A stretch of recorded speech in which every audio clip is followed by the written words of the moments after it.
Well, Senator Kirsten Gillibrand of New York came down positively unglued on Tuesday, barking at the Commandant of the Marine Corps for nearly 2 minutes while blaming him for not stopping sexual harassment in the Corps. Here's part of it. Watch.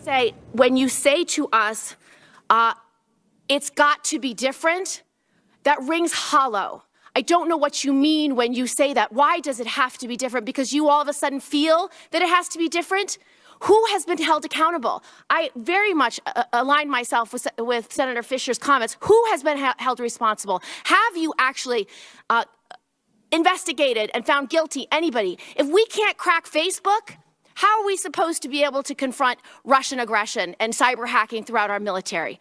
It is a serious problem when we have members of our military denigrating female Marines who will give their life to this country in the way they have, with no response from leadership. I can tell you, your answers today are unsatisfactory.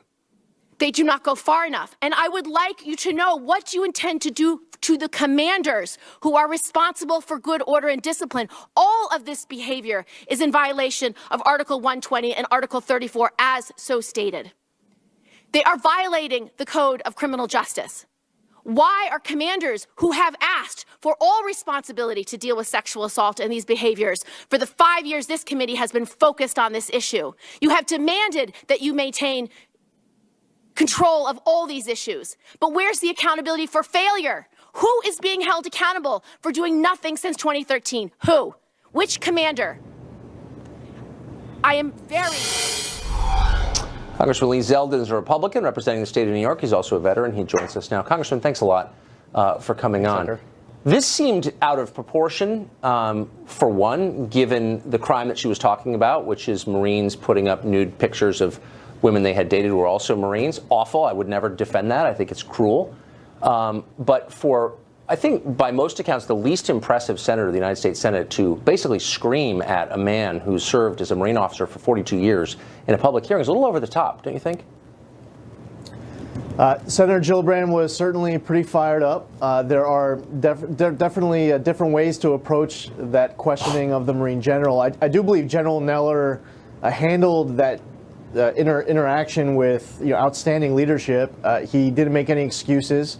He took full ownership and responsibility over the entire situation. I don't know if if I would approach it the same way that Senator Gillibrand did, but I thought that she was just genuinely emotional and speaking out on behalf of those victims and wanting to see the Marine Corps and all branches of our military take action to ensure that this doesn't continue. Yeah, that goal is one I certainly agree with. Well, sure. I mean, no one wants to see that kind of stuff. The purpose of the Marine Corps is to fight and win wars.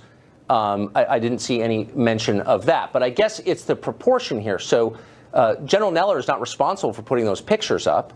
There's no evidence that he favors it or he's gone lightly on it. And this is clearly just grandstanding. I mean, and it's something she's engaged in repeatedly.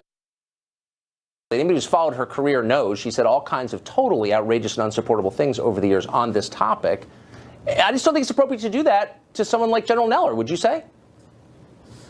Watching the entire exchange and seeing General Neller's handling of it, knowing who's sitting in that chair, knowing that he's someone who wants there to be accountability, that he would want there to be an investigation that yields to wherever crimes can be identified for people to be prosecuted, for non-judicial punishment, for corrective training, to improve the culture of the Marine Corps.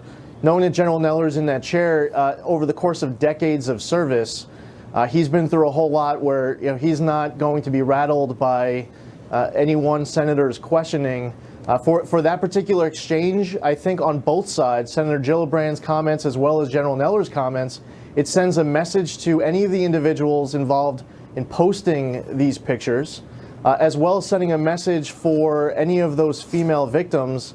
We need to find out which females. Maybe there's a picture out there where a female consented, maybe they didn't consent. Maybe there was access to a particular database for posting a photo that was illegal. So it's not like there's just one particular crime that might have been committed, or the stories might have been the same. Yeah, I mean, there are a lot of things to worry about with the U.S. Armed Forces, especially the Marine Corps, but most of them revolve around their capacity to defend the United States of America. And I'm not really sure why Congress would be involved in something like this in the first place. For the third time, not making any defense of this, it's bad. But let's be real here. Here's the real agenda. This is part of what Senator Gillibrand said. I think it gets to what she's really after. Watch this. I am very concerned that this is part of a culture that is resulting in the high levels of sexual assault. The old culture of the military line. Here's what it's really about, and you know this as well as I, you're a veteran, is that many on the left, the cultural left, the frivolous cultural left that Senator Gillibrand so ably represents, hate the culture of the military because it's warlike and masculine, and they want to change that. That's what this is really about. I certainly experienced both during my time when I first started Army ROTC. President Clinton was in office. Going through President Bush and then President Obama, I still serve in the Army Reserves. I do feel like over the course of the last couple of years, especially, there's been a little bit more of a social engineering of the military.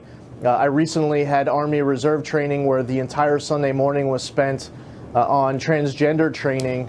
And what we should be focusing most importantly for our service members is ensuring that they are best prepared for combat to protect and defend our country, the number one, only actually mandatory function of our federal government constitutionally to provide for the common defense. So that should be priority number one, and we need to make sure that with the new administration and with General Mattis that our Department of Defense goes away from social engineering and more towards keeping Americans safe primarily and only. Yeah, you think? I mean, that's all that matters. We're in a really silly stage in American history right now. Congressman, thanks a lot for all of that. I appreciate it. Thank you.